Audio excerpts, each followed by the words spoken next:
ლაშა ბუღაძემ დამპატიჟა სპექტაკლი კინომსახიობთა თეატრში და მაშინ ვიყავი 16 წლის.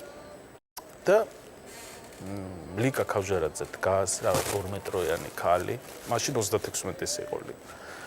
ულამაზესი ქურქით, ვიღაც ინგლისელ სიმპათიურ კაცთან, ხო და მივედი, მეთქარი, იცით მეთქი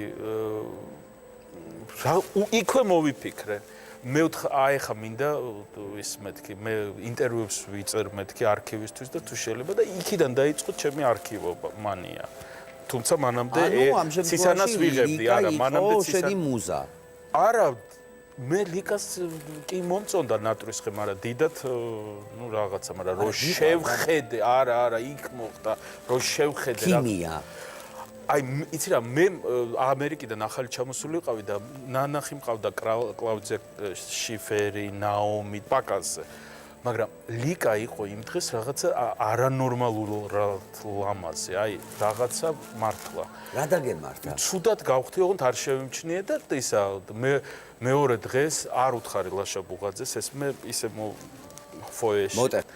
ხო და მეორე დღეს ვარ გია ბუღაძესთან და მე ვთხარი ახლა მეჩქარ არ ვეუბნები თანსა.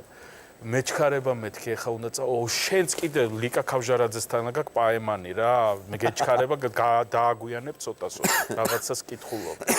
ხო და კარგი და დავაგვიან. იცი რა, ტაქსი რომ მიდიოდა, მე ვთხარი, იცით, სახში მიმიყვანე, მე ვაკეში ზევით ცხოვრობ და გალაქტიონი ძეგლთან დაუნიშნე, შეხვედრა და მე ვთქვი, ნუ არ იქნება ეხლა მე ვინ და მე და იდგა. ვედი და ისა რა ქვია, მე ვთქვი, მე გპატიჟებ, თუ იმართლა ეხლა მე მეგონაო, ფული გადავდე, რომ მე უნდა დამეპატიჟებია კაფეში და აქედან დაიწყო ჩვენი ურთიერთობა და დაიწყო.